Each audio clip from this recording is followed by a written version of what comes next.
subscribe my channel and press the bell icon. Hello আসসালামু আলাইকুম viewers, I am Tanvir. আপনারা দেখছেন তানভীর টেকনোলজি। আজকে আপনাদেরকে দেখাবো আপনারা কিভাবে ঘরোয়া পদ্ধতিতে হারিকেন অথবা মোম জ্বালানোর যে পদ্ধতিগুলো যে আছে, কুপি বাংলায় যেটা বলে কুপি, সেটা আপনারা কিভাবে ঘরোয়া পদ্ধতিতে মেক করবেন। সো ভিউয়ার্স, আপনাদের উপকরণের জন্য প্রথমে আপনাদেরকে একটি ঔষধের খালি পট, এটা অবশ্যই কাচের হতে হবে, একটি কাচের পট। তারপর আপনারা ব্যবহার করতে পারেন কেরোসিন, আমি কেরোসিন ব্যবহার করছি।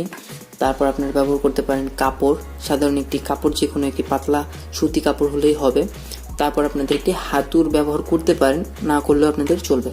সো আপনাদেরকে আজকে সব পুরোপুরি ডিটেলস আজকে দেখাবো। সো আপনাদেরকে প্রথমে এটা একটি ঔষধের কাগজগুলো সব পরিষ্কার করে তারপর ভিতরটা ভালো মতো ধুয়ে এরপর এটা শুকিয়ে তারপর আপনাদেরকে কাজগুলো করতে হবে। সো আমি প্রথমে মুখাটা খুলছি। খোলার পর দেখতে পাচ্ছেন খুব সাধারণ একটি পট। এই পটটাকে আমাকে প্রথমে এটাকে ফুটা করতে হবে, এখানে একটি ফুটা করতে হবে। সো আমি এটাকে কিছু ফুটা করে নিচ্ছি ছোট করে।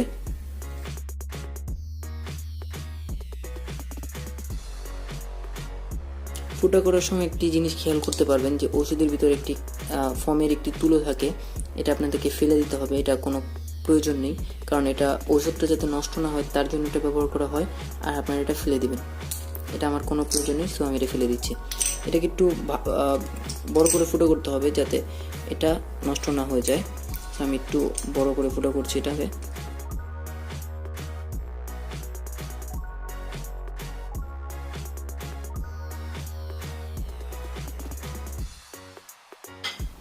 সো দেখতে পাচ্ছেন আমি একটি ফুটা করে ফেলেছি। এখন এই ফুটাটার ভিতরে আমার যাতে এই কাপড়টা যাতে যায় এরকম পজিশন আমাকে করতে হবে। সো আমি এটাকে চিকন করছি।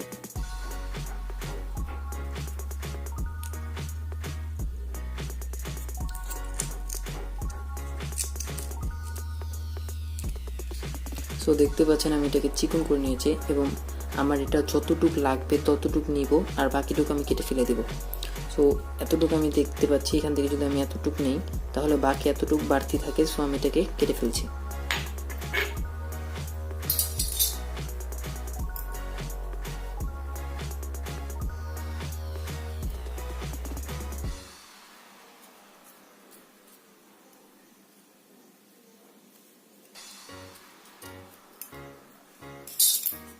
সো কেটে ফেললাম। এখন এটাকে যেটা করতে হবে, এটার ভিতরে আমি কেরোসিন যে ছিল, কেরোসিনটাকে আমি এটাকে ভালো মতো চুবাবো। সো অর্থাৎ মোটামুটি অঙ্কের অল্প একটু কেরোসিন আমি দিয়ে আপনাদেরকে দেখাচ্ছি সামান্য পরিমাণে।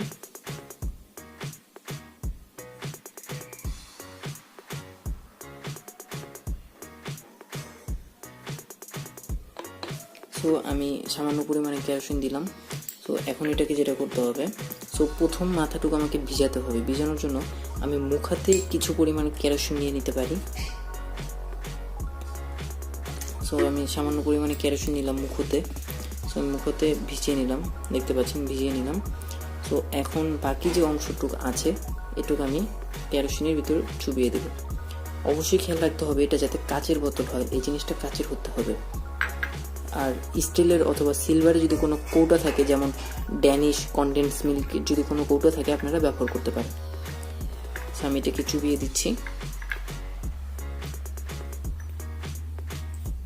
তো চুবিয়ে দেওয়ার পর এটাকে আপনাদেরকে গ্যাস লাইটের মাধ্যমে আগুন ধরিয়ে দিতে হবে।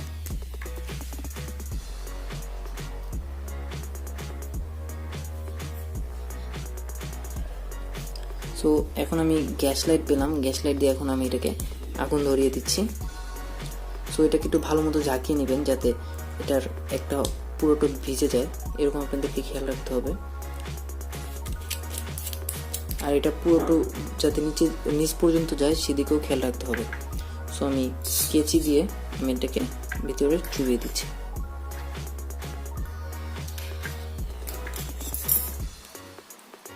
সো চুবিয়ে দিলাম, দেখতে পাচ্ছেন ভিতর পর্যন্ত চলে গেছে। সো আমি এটাকে আরেকটু নাড়িয়ে নিচ্ছি। নাড়িয়ে নেওয়ার পর একটি গ্যাস লাইট অথবা ম্যাচ দিয়ে আপনারা এটাকে জ্বালিয়ে নেবেন। দেখতে পাচ্ছেন আমার এটা জ্বলে উঠছে, একটু দূরে আমি সরাই, দেখতে পাচ্ছেন। আর এটাকে অবশ্যই একটু ছোট রাখার চেষ্টা করবেন, উপরে যে কাপড়টা এটা একটু ছোট রাখার চেষ্টা করবেন, এটা আপনার যতক্ষণ কেরোসিন থাকবে ততক্ষণ আপনাদেরকে এটা চলবে। আর উপরে দেখতে পাচ্ছেন কালি, এখান থেকে আপনারা কালি সংগ্রহ করতে পারেন, দেখতে পাচ্ছেন কালি, এই কালিগুলো আপনারা চাইলে সংগ্রহ করতে পারেন। দেখতে পাচ্ছেন অনেকগুলো কালি হয়ে গেছে, এটা কালি আপনারা এখান থেকে সংগ্রহ করতে পারেন খুব ইজিলি পাবেন। সো ভিউয়ার্স, আজকের ভিডিওটা এই পর্যন্তই ছিল, আশা করি সবাই বুঝতে পেরেছেন। আপনারা ঘরোয়া পদ্ধতি এটাতে অবশ্যই ট্রাই করে দেখবেন। আর যদি কারো মনে হয় যে এটা রিস্ক, তাহলে আপনার এটা না ট্রাই করলেও হবে। সো আজকের ভিডিওটা এই পর্যন্তই ছিল, আশা করি সবাই বুঝতে পেরেছেন। যদি কারো কোনো কোশ্চেন থেকে থাকে আমাকে কমেন্ট বক্সে জানাতে পারেন। বাই বাই, সবাইকে ভালো থাকুন, সুস্থ থাকুন, এই শুভকামনা করি।